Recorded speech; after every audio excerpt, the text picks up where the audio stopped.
Kia ora, it's Chris with Earth Sciences New Zealand, the seasonal climate outlook. Look, my humble apologies. We are recording this on the 8th day of October. It is a bit late, but late better than never, right? Just, was sick all week, just absolutely bedridden. It was worse than man flu. You don't want to get that. Man flu is quite bad. However, better now, and we're here to tell you what to expect for the next 3 months. And for the next 3 months, well, certainly the next month or two, I'll disappear here so we can look at this full frame. Brisk westerly winds continue into November. This is a really fascinating, I guess I'll call it fascinating thing, for lack of a better word, that's going on. What we're seeing, these westerly winds persisting, is quite remarkable. We know why. It's become evident over the past couple of weeks, and we'll dive into that in just a bit. And that means changeable and active weather. That will be a theme probably through at least early November. And look, just between you and me, and coming on screen here, just between you and me, right? It may go a little bit longer. Wouldn't be surprised. Wet weather will be favored to the west, and that is the west of the South Island, especially, and to a lesser extent, the west of the North Island, with dry weather the theme or favored for eastern parts of both islands. Why? Coming back on screen once again, because of those westerly winds. So let's give it the seasonal climate outlook in totality, and then we'll get into the more of the detail, which is always very exciting, isn't it? So for the next 3 months, disappearing full frame once again, the best chances for above average temperatures, the greatest confidence is for the upper North Island. So the north of the North Island, Bay of Plenty, over toward Waikato, Auckland, Northland region, that is where temperatures are likely to be above average for the next 3 months. Doesn't mean every single week will be above average. Yes, there'll be peaks and valleys, but that will be sort of the dominant theme for the next 3 months. For the rest, can you stand it for the rest of the calendar year? Now, for the rest of the MOTU, for the rest of the country, about equal chances for average or above average temperatures. And quite frankly, look, coming back on screen, full frame, here we go. Quite frankly, look, again, another little secret just between us. One of the benefits from being sick last week and maybe this delayed presentation, I've had a chance to look at some new information that otherwise would not have been available. And there is certainly a signal that there will be some cooler days piling up across the South Island. So I wouldn't be surprised if, straight up near average is most likely. And that's why we have that covered, that average or above average, because there is a bit of uncertainty as to what may eventuate in the temperature department. In terms of rainfall, right, let's go to rainfall. Normal or above normal rainfall is most likely for the upper North Island. For the eastern part of both islands, going full frame, you can see we have this normal or below normal rainfall for the east of both islands. That's because of those westerly winds. Oftentimes with westerly winds, that favors western areas for getting enhanced or elevated rainfall amounts. So you may be wondering, and this is a fair question, I know what you're thinking. You're thinking, well, why do you have normal or below normal for the west of the South Island? That's a very good question. Well, the thinking is this. As we progress through the next 3 months, November and especially December, that rainfall is really going to go downhill and decrease. Got to be honest. Looking at the latest information, it doesn't look not quite as confident, just being straight with you, not quite as confident. Nonetheless, that is our outlook for now. But I guess just a heads up, that may change in future outlooks. That may go closer to normal. We'll see. But for the moment, it is going to be normal to below normal for the next 3 months. But for the next month, i.e. October into early November, it's going to rain. It is going to rain for the west of the South Island. So let's get into the weather space, as we often do. I want to talk about this, what's been happening. This is really neat. We don't get these much. Look, I'll do my best to explain this. This is a complex sort of topic, and that is the SSW. What the heck is an SSW? Sudden Stratospheric Warming. So the stratosphere is the layer of atmosphere above the troposphere. The troposphere is where weather occurs, basically. So we're talking at the top of the atmosphere, way at the top. And back in September, as we center our image, we had temperatures rising very rapidly. So the definition, there's minor and major sudden stratospheric warming events. If you go up 25 degrees at 10 hectopascals, Now, just to put that in perspective, at the surface of the Earth, it's roughly 1,012 hectopascals is the average mean sea level pressure across the globe. So, way at the top of the atmosphere. Temperature increases 25 degrees Celsius or more within 7 days. That is a threshold for a minor sudden stratospheric warming event. We had that in September. And when that happens, without getting into the details, A, I'd bore you, and B, it's not my forte. I'm not gonna lie to you. I do obviously I'm knowledgeable about this, but I'm not an expert. But these SSWs, what they can do is that they can have effects down to the surface of the Earth, and now those effects are manifested and expressed by having unusually high sea level pressure. So what we're looking at here, so here's New Zealand, right? We know where we are. Here's Aussie, and down here is Antarctica. And notice we see these reds. And red on this map means above average sea level pressure. And because, look at the entire stinking continent. This is the 12th of October, by the way. So this is only a forecast for the next, 6-7 days or thereabouts. Nearly the entire stinking continent has above average sea level pressure. What happens is that pushes, because there's higher sea level pressure over Antarctica, which normally isn't there, that pushes a band of lower sea level pressure, the blue, toward the equator or away from Antarctica. And as a consequence, what we're seeing this band, this zone, kind of zooming in here, of lower than normal sea level pressure. And that is contributing to the storminess, the unsettledness, the windiness we've been seeing since September. And what is accentuating or enhancing these westerly winds is air pressure, higher than usual air pressure around into the north of New Zealand. So you see this zone of red that I'm pointing to over the country and maybe at times northwest or northeast of the country. That is a reflection of La Niña. So this emerging La Niña, which we'll go to in a second, that is helping to support higher air pressure around the New Zealand region. And we're getting basically a squeeze. This is an air pressure sandwich. We have the two pieces of bread. One piece of bread at the top, that red is here. The other piece of bread is over Antarctica. That's the red here. And in the middle is the meat. That's the blue. And we're getting this squeeze, and that is causing the wind to howl. We're getting these episodes of really strong wind. So whenever we get a low pressure system passing by to our south, and we have high pressure over the country, or maybe just north of the country, it's like putting your thumb over that garden hose. Water just squirts out super fast. And this is what's happening with our atmosphere. We're getting basically Mother Nature to put her thumb over the garden hose, and that air comes out quite fast. So I know it's a lot to unpack there, but that is the main reason why we are seeing these persistent, strong westerlies. And quite frankly, they weren't predicted weeks ago. You're probably thinking, well, this wasn't in the forecast last month. Yeah, you're kind of right. 100%. It wasn't. But guess what? New information, so we have to update things. This is weather and climate is an active, dynamic job. We're not just looking at information and it just stays. It does change, and we have to stay on top of those changes. So that is the change. Hopefully that made sense. So let's get into the nitty-gritty. Now we kind of set up why we're seeing these westerly winds. This pattern is expected to persist, by the way, into early November at least. These lingering effects from the SSW, they can go on quite a while. So that's why I was kind of like, early November, maybe. It actually could go longer. We'll see, but that's what we're thinking. So, again, recording this on the 8th day of October. It is Wednesday. What can we expect for the next few days? Well, it's going to warm up. Look at this by the 9th and the 10th. So this is, the 10th is Friday, the 11th is Saturday, and the 12th is Sunday. Look, man, when you see this pattern, high pressure to the east and northeast, low pressure to the west and southwest, those two cogs, they are going to produce northwest winds. It is going to be warm. Look, I wouldn't be surprised as we look at air temperature. We're looking at temperatures, again, about 1,500 meters-ish above the ground. It really gives us an idea of the flavor of the air mass. Is it cold? Is it warm? Is it neither? Well, this is warm. Look how red this is. This is dark red. So this is highly unusually warm. So this is temperature anomaly difference from average. And when we see a signature like this where we're finding air coming from Aussie across the Tasman into the country, New Zealand, that is a setup for very warm temperatures. We're going to be well into the 20s this Friday, Saturday, and Sunday.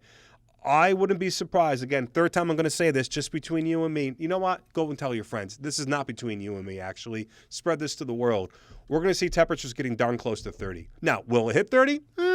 Maybe, maybe not. But 28, 27.9, 29.1, yeah, I think that's in play. That is a distinct possibility. And I think places like Hawke's Bay, talking to Napier, if you're looking for a nice weekend, you want some summer weather, go to Napier. Beautiful place. Hawke's Bay, beautiful place. Go to the wineries. I'm sure they'll appreciate your patronage. Now, you can see here over the South Island, there will be warm temperatures as well, but there's a southerly change. You can see the blues over the southern Tasman, over Tasmania, and eventually on the 13th of October, which is Monday, you can see those are moving into the South Island, still warmer than usual temperatures expected for the North Island. This is a front, a southerly change, and this is going to bring about a change to colder temperatures next week. So the South Island, they're going to probably start cooling off Sunday, but certainly on Monday. For the North Island, we got 3-4 days of unusually late, well, I'm going to call it summer-like, with temperatures of 28, 29, or even higher potentially over the eastern South Island. And it'll be warm in other places too. It's just Hawke's Bay, eastern North Island will be the warmest over the Friday and weekend period. So we got some really warm temperatures coming. It will feel like summer. You may have said, Chris, you buried your lead. Maybe, but this is a 3-month outlook, not a 3-day outlook. So we had to start with a 3-month outlook, didn't we? And as we go into next week, the 15th, the 14th, so we're talking roughly a week from today. Next Wednesday, it turns much colder. So I talked about at the very top, going to my messages here, brisk, changeable. You see that? Changeable. There's a reason I chose the word changeable, and that is because of this. Summer temperatures this weekend, and it'll feel like early spring come middle part of next week. Welcome, this is something we're going to be seeing, I think, for the next several weeks. And guess what? If you look back over Aussie, there's more hot air, more very warm air reloading. You see that? So once this puff of chilly air moves off to our east later next week, here we go again. Wash, rinse, repeat. We got another puff of very warm, unseasonably warm air coming toward the country, potentially the 18th. So I got to do some mental math here. 15th is Wednesday, Thursday, Friday. So this is maybe late next weekend. So perhaps maybe not next weekend, but perhaps as we're heading back to work and school around maybe the 19th, the 20th, something like that. So that is how things are going to shape up. But whenever we have these rapid changes and these what we call these thermal gradients, thermal meaning temperature, heat, warmth, right? You see these thermal gradients, that is a clear signature for not only active weather, maybe some heavy downpours, thunderstorms, but also wind. Wind loves temperature change because temperature and pressure related. PV equals RT. Remember that from your chemistry. So pressure and temperature have a connection. So when we have a big thermal gradient, we're going to have a lot of gradients elsewhere, and that includes the generation of high wind. So more windy weather is coming, which is not good if I put my fire and emergency hat on. So be careful when you're out there and enjoying the outdoors, lighting fires and just being responsible. Check it's all right before you light because there may be some local fire bans or fire restrictions. You want to keep that in mind and just be sensible, right, guys? Let's just be sensible here. So that's the next roughly 5, 6, 7 days, right? Roughly a week. What about the next 5 weeks? Actually, before we get into that, I do want to show you rainfall for the next 5 days. Sorry about that. So So this is our ensemble model. I'll disappear once again. So over the next 5 days, this is valid in the wee hours of Monday morning on the 13th. We have 3 scenarios on screen. On the left is the dry scenario. On the right is the wet scenario. And in the middle is the, well, middle of the road scenario. And you can see it is the western areas. Either scenario you pick, certainly there's a difference. The wet is obviously wetter than the drier. Duh. But you can see plainly that it's the west of the North Island that is favored to have the most rain, whether irrespective of the scenario, yeah? And you can see the eastern part of the North Island is expected to have the least amount of rain. Even in that wet scenario that I'm pointing to right here, there's very little rainfall expected for places like Hawke's Bay. And guess what? That is a problem because look at this. Coming back on screen. Sorry about that. we are looking at emerging dryness across portions of Hawke's Bay. This is the New Zealand Drought Index, and we can see dry conditions have emerged, and this has continued to evolve. So you can see that this is around and just south and southwest of Napier. This is likely going to grow and expand. So we have resurrected our hotspot watch. My esteemed colleague Chester he's taken that by the bulls by the horn there. And every week, usually on Thursdays, just a bit of a plug, that will be updated.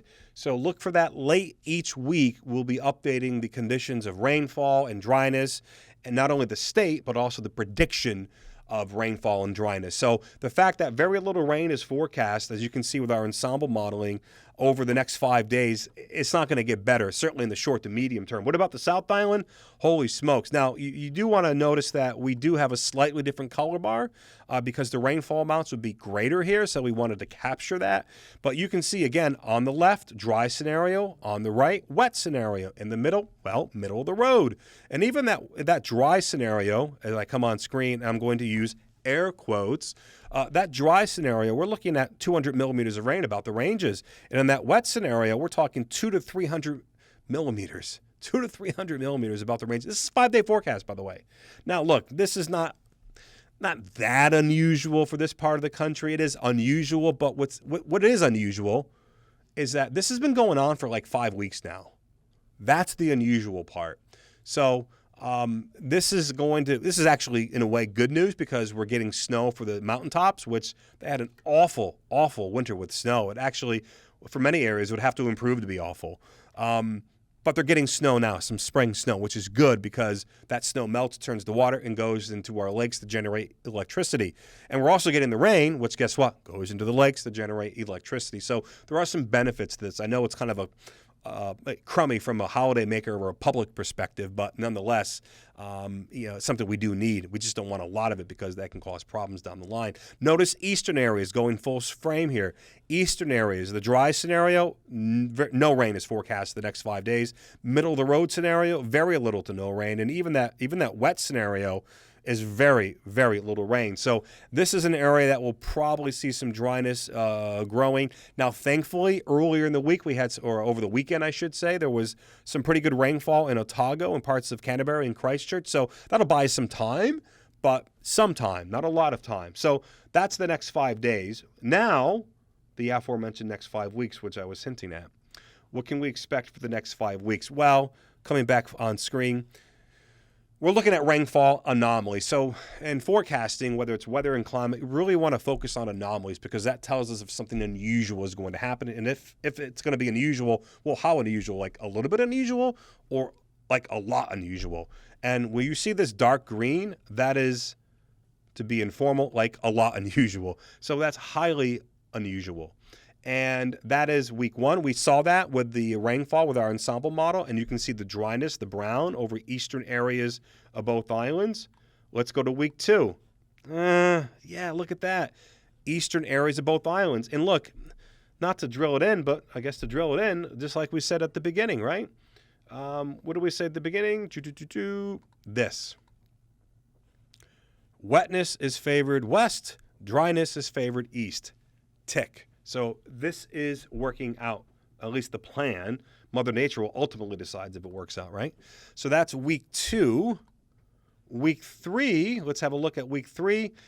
Still dryness. Gosh, Hawke's Bay. Oh, I'm really sorry, man. I wish I can get you some rain. I know you need it, but unfortunately, we see below normal rainfall, at least through week 3, which basically would be the week ending the 20th of October. We do see the potential for rainfall for Canterbury in week 3. We see for the rest of the country kind of muted. So part of the South Island could be wet on week 3. We don't know which day, but we're saying generally speaking during that week. And what about week 4, which is ending the 27th? Okay, this would be a change.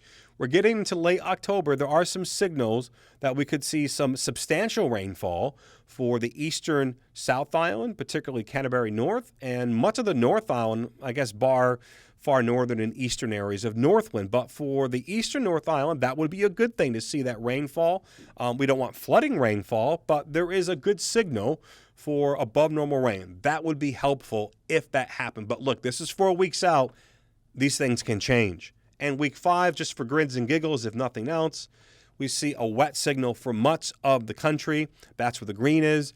And for Northland, we see a bit of a dry signal there. Why do you think we see a dry signal in Northland?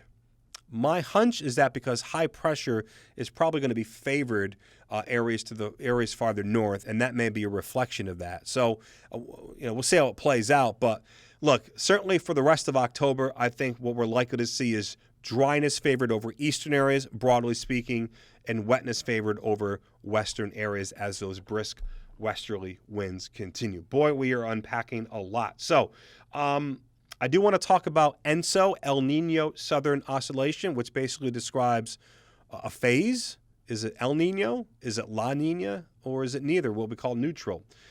As you probably have heard, we are emerging toward La Niña, moving toward La Niña. La Niña Watch is something we've announced with our seasonal climate outlook, meaning La Niña is likely to occur, but not a certainty. So it's more likely than not over the next 3 months. And the way we evaluate this is by looking at ocean temperatures. So again, anomaly. Remember I said earlier, we want to understand as forecasters, where is there something unusual happening? In this case, this is unusually warm or unusually cool ocean temperatures, sea surface temperatures. And going back to August, let me just play this through and I'll continue to pontificate and you can watch it move as we put it into motion. So you can see that much of the equatorial Pacific, let me get my telestrator out because I love me some telestrator action.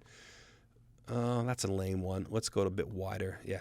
So much of the Pacific right here that I'm circling has been cooler than average. Yeah, we see some bits and bobs where pockets of orange here, but by and large, you can plainly see this is an area of cooler than average temperatures. We're also getting this classical horseshoe shape. Whenever we get that horseshoe shape, it looks more like an arrow, doesn't it? But you get the idea. I'll draw a horseshoe just to kind of, yeah, you get the idea. But we're getting this very, it's a quintessential look for La Niña where we have cooler than usual sea surface temperatures going all the way to the date line, even just west of the date line.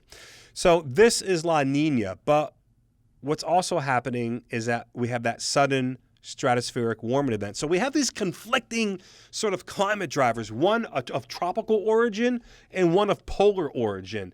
And we're sitting right in the middle of those two guys. And that has really given us that squeeze. Eventually, the effects of the sudden stratospheric warming, that's why we say SSW, it's just so much easier to say. Eventually, the effects of that SSW, they are going to wear off. But if you talk to researchers and you do read the literature, you talk to friends and people at the Bureau of Meteorology in Aussie, that can take several weeks to kind of just run its course, like literally several weeks. And this happened in September, which is why I said earlier, I wouldn't be surprised if these westerly winds persist past early November, honestly. Now, eventually it will end, eventually. So when it does end, the effects of La Niña will kick in. And that means for us, more high pressure to the east and southeast of the country, more easterlies, less westerlies. But if I'm being brutally honest, when that transition happens, there is uncertainty with that. If you'd have asked me that question a couple months ago, I probably wouldn't have said there'd be any westerlies like we're seeing now because it just wasn't indicated, if I'm being honest. And if you asked me a month ago that question, I would have said, oh, yeah, there'll be westerlies in September. In fact, you can go look at the video. I did say that, and I said they would ease and go to easterlies probably sometime in October. That's not going to happen. So now we're saying November. You can see how this is getting pushed out. So this is the uncertainty we're dealing with right now, and I think that will continue to play out. Now, what makes this more challenging, just kind of defending myself here a little bit, if I may, we don't get a lot of SSWs, sudden stratospheric warming events in the southern hemisphere. I think the long-term average is like one every 10 or 20 years, whereas in the northern hemisphere, because there's more land, they get one on average every 2 years. So the sample size, the number of opportunities to review these events, they're quite limited. So it doesn't help when you're trying to understand what that means for the future. Just wanted to put that out there into the universe. What we're going to see eventually is we're going to see the effects of La Niña. They should emerge, and we should see more easterlies and northeasterlies. And going back to our pressure map, what that will mean is that we won't see this band of low pressure to our south. That will go away. This high I'm pointing to, that should shift farther south toward the South Island, toward the Chathams, and that should open the door for some tropical visitors to the north. So we do have to be on guard for big rain events, rain-bearing events from the north, but that looks like it's going to be more likely as we go through very late spring, and quite frankly, may have to wait till summer. So once again, just wrapping things up, going full frame.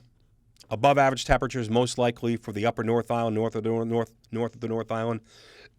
Pardon me. Bay of Plenty, Waikato, Auckland, Northland, and for the rest of the country, that confidence not quite so high. Average to above average temperatures. So I think there's going to be some cold snaps for the South Island over the next few weeks. So something to keep in mind as I lose my voice. I did have that cold last week. Just taking a sip of water. Sorry about that. And for rainfall, it's the eastern areas we have to watch out for dryness. Particularly, we got to watch Hawke's Bay. They're already dry, and they're not going to get much rain over the next few weeks. It'll probably continue to dry in that region, unfortunately. And we still think big rainfall events for the upper North Island at times, but that may wait until later in the 3-month period. Yes, the western South Island, we have normal to below, but as I said, October, early November, there will be a wet theme. Okay, so this is a 3-month outlook, and again, to be frank, we may have to update that because if those westerly winds persist longer than what we thought a week ago, then this below normal to normal forecast, this is not going to work, right? Anyway, we'll update things. We'll keep you posted. Thanks for watching. I'm Earth Sciences meteorologist Chris Brandolino. We'll see you next time. Namahi Nui.